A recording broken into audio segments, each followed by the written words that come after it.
We're back. We're back. Hello. Hi. Are you coming to the happy hour? I need to vent. I'm still at the office. Oh my god, are you trying to be CEO or something? Yeah. You'll get there, but I'll see you at happy hour. Hey, Izzy, how are you? I'm good. How was your week? Anything interesting? Well, I did have jury duty. Oh, no. What happened?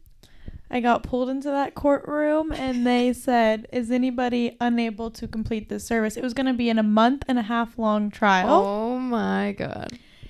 And thankfully I had some vacations planned in the coming months, so I could use that. But I was so scared. I was like shaking. It was a murder case. Oh my god. I'm like not intense. mentally prepared to do that at this point in my life. So thankfully I got out. But well, also, like, that's one of those experiences that no one talks about. No one warns you about that. When you're adulting, no one tells you about jury duty. Did your parents ever tell you about jury duty? Like, barely. Not really. Yeah.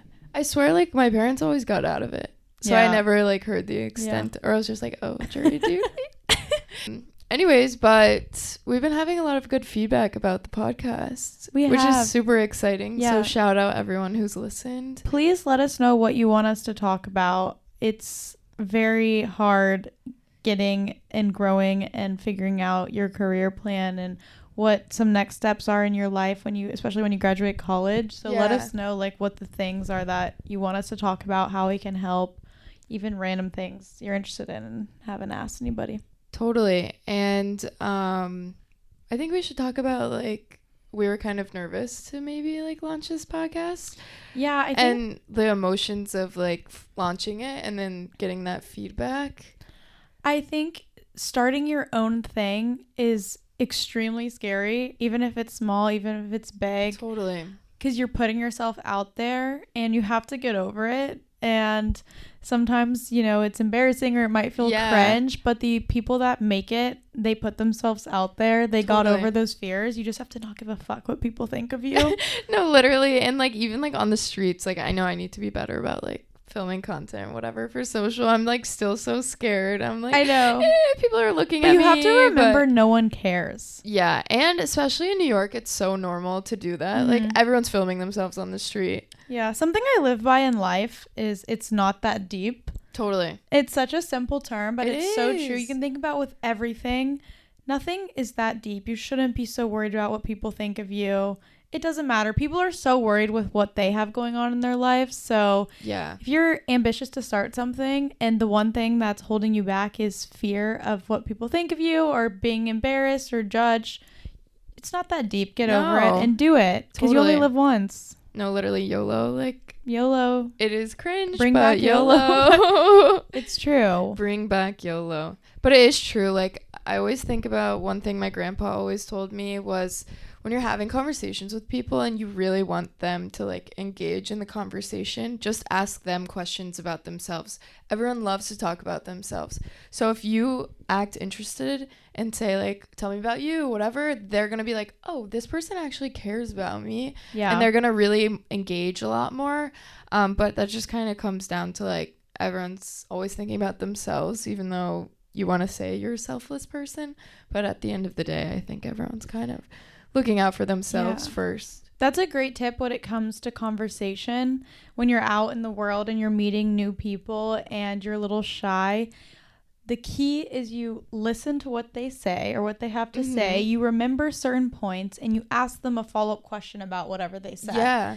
And it can be in just out in a social setting or it can be in a serious meeting. But if you're like someone who struggles with conversation or keeping up conversation, just ask questions about what the person said or questions about themselves. Just act interested. Everyone likes to talk about themselves and that's how you keep a conversation going. No, exactly. And like even like with dating, like I'm like if these boys don't ask me questions about myself, gone. That's the biggest red flag when it comes to dating. If you're on a date with somebody or you're talking to somebody and they don't ask you any questions about you, bye-bye. Like, that literally is the cut them off. Red flag. Like they don't care. They don't care. They're not here for that. Yeah. But that's just kind of an epiphany that we've had recently. But yeah, getting over cringe. Like it's only cringe now, we think, because we're not there yet, Yeah. But like once you make it big, it's not cringe anymore. Yeah. Once you're motivated and you are persistent with something and you're willing to put work into it every day, it's gonna grow. Yeah, totally. And that's manifesting. You have to manifest it, but in the beginning, anything you start or anything you do, it's gonna be scary, it's gonna be embarrassing, it's gonna be like weird putting yourself out there, but you have to just trust yourself in the journey. Yeah, totally. And like you're gonna get so much positive feedback. Yeah. And who cares about your haters? Like everyone's gonna have a haters. Yeah. But like your friend sent an entire PDF, like typed out full analysis of like great feedback, and yes, it was just so sweet, and just small little things that we maybe didn't notice that he picked up on, and can make a little improvement. Yeah, pay attention to those people in your life who are always supporting you. This was someone who I've known for a really long time, and we don't talk every day, but we're always supporting each other on our ambitions. And this person saw that I was starting this podcast and has been so supportive, texted me about it, and then they're in film and sent a whole typed out document giving tips about how to improve like the setting of the film, because that's their specialty, that's their interest. And it was so nice and supportive, and I will never forget that. And I think it's just a good testament to like keep those people around you, totally, and notice who they are, and also be there for them too. Yeah, and like give that back. Like, you know, it's like the smallest compliment can go such a long way. Yeah. And it really like makes people stay. And everyone that's out there and young and in a creative field or in a or a self-starter, it's so important to have like a core group of people that can be there for you. And totally. And on the topic of like being scared to do something, I know imposter syndrome is like a huge buzzword, I guess, in my mind. I kind of think it is. Like you're always hearing like imposter syndrome. But is this something that you struggle with, or like when was the time that you kind of felt imposter syndrome, and how did you overcome that? I think imposter syndrome follows me everywhere. I always have it, but I have it in a different way. It's not like I shouldn't be here. It's that I don't really realize how lucky I am to be in a situation, or I don't really remember like what I'm doing and the work I've accomplished, where it only happens when people around me will be like, this is Madeline. Like if someone's introducing me to someone and they say, she's done this, she's done that, has this background, I go, oh, like I would never think to like introduce myself like that, because I'm a little shy of it. And I have imposter syndrome where I'm like, oh my gosh, like I have a lot of stuff to be proud of, and ways that I could sell myself. I just forget that I've done them. Well, it's like I feel that too. Like when people ask like, oh, what do you do for work, I just kind of like play it down. I'm like, oh, I'm just in marketing for a fashion company. And like we have one of our friends, she's always like, oh my god, but she's a marketing manager. I'm like, okay, you are my biggest hype woman, but it is just one of those things where you want to like, or I don't know, we're both like pretty humble. I feel like we are, and so we're not wanting to like brag about ourselves, but like you should be proud of all of these things, and like we're doing amazing. Like some people are really struggling, and like we're lucky to be where we are because we've like worked so hard to get here. But I think it is like everyone does experience imposter syndrome in like very different ways and for different things. But I think it's like very interesting that I feel like in the past few years this topic has really like exploded kind of, and like before this like maybe no one talked about it, or maybe there wasn't a term for it. But I had never heard of it until like recently, honestly. Oh, really? Yeah. Oh, wow. Which is great. Like, I remember being in like senior year of college, one of my professors was like, oh yeah, we all experience imposter syndrome. And I was like, what is that? And like, I asked one of my like good friends, I was like, have you heard of this imposter syndrome thing?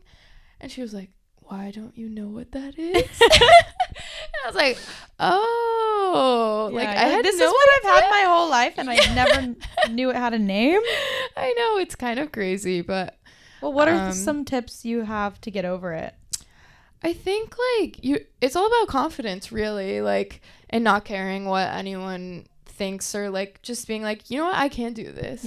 I think like, I don't know, I've faced a lot of things in my life where I've had to deal with hardships and whatnot, but once you kind of like get over some like major things in your life, you kind of realize like, oh, wait, I can do that, and like I can fix this, and like my life will be better because I can fix it and move on. Yeah.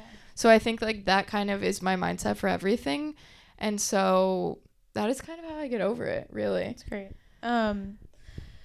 This week actually I'm speaking to a class at Parsons, and I want to bring it up because it relates to imposter syndrome, and I have one of my favorite professors in the entire world who I've stayed close in contact with reached out to me and said, will you speak to my class? And first of all, like, it's a great feeling and a rewarding feeling because I remember when I first entered the school being so scared. Yeah. Never in a million years would I think, just in less than a year since I graduated, I guess you would be like a speaker in the class. I would be a speaker in the class, and I remember in that class the speakers that came and just being so impressed by them and wanting to reach out to them and stay in touch with them. So it's something that I'm really excited about. But anyways, I've been putting together a presentation for it because I asked my professor, what do I bring? What do I show? Right. He's like, literally just show what you've done. Make it visual. Show the work you've done. I'm like, so I've been digging into my archive of all this stuff, and I'm like, okay, I've actually kind of done a lot. This is really cool and exciting to put into a deck and share. But with that, how I'm kind of formatting this presentation is I looked into old emails that I had. Oh my gosh. One of them was when I was a freshman in college, and I reached out to someone saying I wanted to shoot their show at New York Fashion Week. I had zero photography experience. Oh my god. And in my email I say, I have no experience. and the woman got back to me and she goes, I think you have potential. Here's a little crash course. And she just in the email told me about how to wait, that's amazing. And it just shows that just having no fear and just going after things. I mean, if I hadn't have done that, I wouldn't have gotten a lot bigger role into New York Fashion Week and real New York Fashion Week. This first thing was some random gig. Yeah. But just having no fear and shooting my shot and saying, I want to do this, even though I had no experience. I just wanted to show that trajectory and how it got me and how you continue to grow and build, and just having confidence that even if you don't know something, if you throw yourself into the Shark Tank of it, you'll figure it out. No, totally. And I think like that's what people are so attracted to. It's like, oh yeah, like I have no idea how to do this, but I'm going to do it. Yeah. And I want to do it. So will you let me do it? Exactly. And I think that that's like more powerful than just saying like, I have a little skill in this. Like, it just shows like boldness and you're ready to learn. Exactly. But that's so exciting. Like, are you nervous?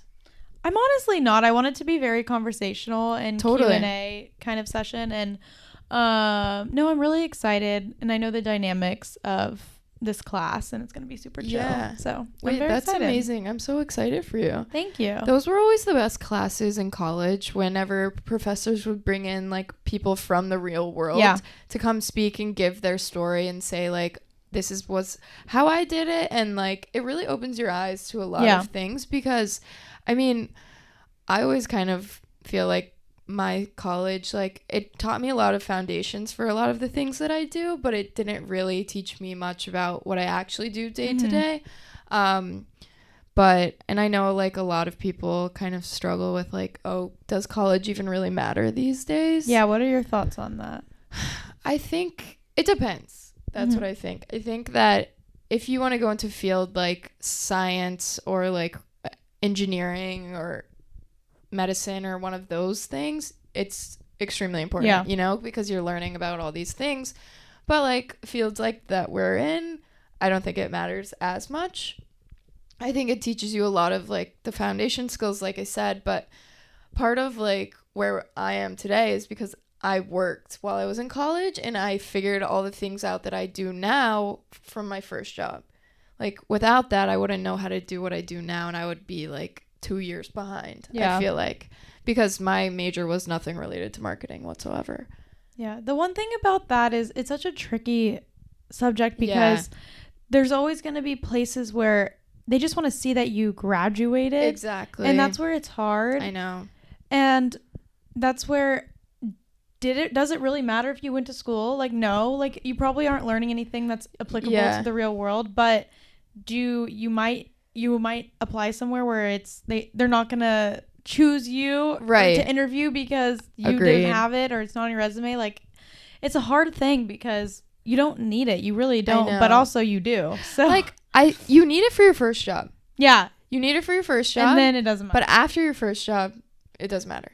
Like, but advice to that is it doesn't need to be some pristine college. Yeah, totally you not. You can go anywhere. Yeah. And as long as you're working and putting yourself out there. Yeah, I agree. And they only care about what experience you have. Yeah. They're like, oh, you went to college? Check. Okay, moving on to your experience. Yeah. Like, how was this internship? Like, what'd you learn? Blah, blah, blah. You know? And going to New York, I chose Parsons, but I applied to Parsons last minute. I didn't even look into other New York schools, like, 'cause I didn't think I wanted to go here. But as I arrived, I had friends going to a bunch of different colleges here, and I didn't even know what these schools were before. Right. And there's so many amazing random schools that aren't as expensive or aren't as like don't have the name, and you still do great and you still succeed because as long as you're putting yourself out there, you're getting good internships or you're networking. It doesn't matter like where you are because New York City is one big college campus. Yeah. And everyone's here together. Totally. And I know, like, I don't know, I always find it so interesting because you always talk about how, like, going to school in New York, you kind of feel like your, like, life is kind of, like, expedited a little bit. It does. Like, you feel like you just kind of flew through college and, like, you're just pushed out there into the real world. Yep. Like, do you want to talk a little bit more about that? Yeah, because it's something that's... It's a fortunate thing to be infused in the daily life of New York, but it's also a bit hard because life, and I don't know if this is just adulting or it's New York, but life seems to go 10 times faster here. Would you agree? Yeah. Like everything is totally. Go, and all of a sudden I'm like, oh my gosh, it was just May and now it's November. Yeah, what? How did that happen overnight? No, it's wild. And it's kind of scary. And so when I think about my long-term goals, I think, do I want to be somewhere where life moves as fast? I know. But it's so fun here. We have so much fun in New York. Fun. Like New York, there's nowhere else like it. No, there's not. And it's crazy. Like your like mental state, like whenever you, like, we were talking about this the other day, you went back to Texas recently, and then you came back here and you were like, wow, I feel like I'm two totally different people, like two totally different people and here. And I definitely feel like when I go back home to Texas, it's like calm. Yeah. It's very slow paced. You're like, what do I do today? I have nothing to do. Yeah. And then you come back here and, like, I don't know, every time I can't even get a break here. Yeah. And, like, every time I am in the car, like, from the airport back to my apartment, I'm like, okay, yeah, I can do it. But like, you kind of feel this, like, weird energy, like, coming over you. It's true. But it's like it's such like a exciting energy, but it's like scary almost. It is. It's so scary. But it becomes so normal so fast. Yeah. So we don't even realize that it's happening. But there's really no place like New York. There's no place like New York. New York is great. You just walk out the door and you can do anything. And a lot of times I even forget that I live here. I forget that some of my places are here. I'm like, why haven't I been to the MoMA recently? Or some of my favorite art museums, like, they're right around the corner and you can do your favorite things at any time of the day here. And it's really fun. It's really exciting. One thing about New York, though, is a lot of people keep to themselves. Yeah. Like, if you go into a coffee shop in Houston, where we're from, everyone will talk to each other. It's so easy to just meet someone. But in New York, it's a little bit harder. And I will say, I'm trying to be more conversational when I go out into the world here, because you're in New York, you never know who you're sitting next to. Yeah, you could be sitting next to some, like, billionaire or something, like, and you don't know their story. You don't know. You could be sitting next to the biggest author in the world or whoever. Yeah. Which is awesome. But I think a huge part of this problem where New York people don't talk to each other is that everyone's wearing headphones. Yeah, everyone's wearing headphones. I was talking about that in the gym with my friend the other day, because he was like, I've been a member of this gym since 2010. I used to have so many friends here, but now no one talks to each other because of headphones. Oh my gosh, really? And he was like, it used to be the social spot, and now no one talks to each other. It's wild though. Like, but I fell into the trap. Like, I can't walk on the street without my headphones. I know. Like, it's just like I don't know. Maybe it's like a crutch almost, because you're like, I don't want to be walking alone. Like, that's weird. But it is so nice to like occasionally have that walk without your headphones, because you're listening to all that's going on like in the city. It's a wild time. So have you been to any networking events recently? Yeah, I did. I went to a few this last month, or one of them, or they both weren't networking events. They were more so like industry events. Yeah. But those are always networking as well. Right. I will say, one of them I was so shy at. I was like, who do I talk to? 'Cause they're scary. It's so hard to go up and talk to someone. I know. I have advice to going to a networking event if you can bring a friend. Because if you're with a friend, you can go talk to someone together, and it's so much easier. It's so much less scary. Like, it's just something about like going up to a group of people when you're at somewhere by yourself and you don't know anyone. Yeah. It's terrifying. Exactly. But how people do that, I wish I could be like that. I know. But I will say networking and industry events are really fun. Yeah. Because they're very informative. And you can learn so much from them. Totally. Because sometimes you get really caught up with what you're doing at work or in school, but then you go to these events and they're talking about something completely different, and you it like opens your aperture to things happening in the world or in your industry and outside your industry. They're super fun.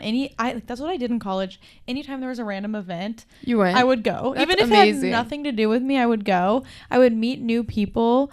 And learn about something, and it was so cool. At the time a speaker was coming to speak, and it was fun. So I really advise that to anyone in school, like take advantage of the college's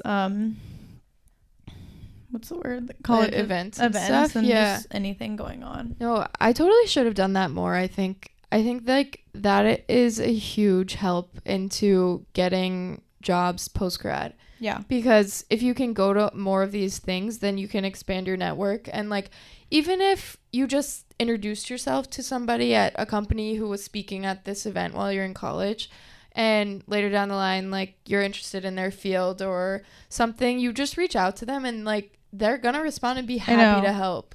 Yeah.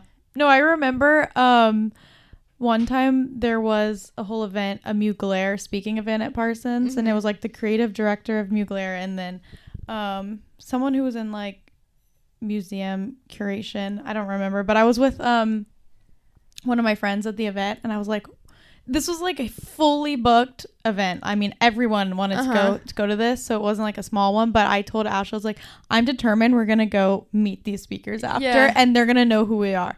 We waited. We went up there, got their emails, introduced ourselves, and it goes back to just not caring and just totally. I mean, really, that's how you make it in the world. You have to be that person that goes up to the speaker and ask them questions, follow-up questions, seems really interested, and just makes the connection, because that's how you get opportunities.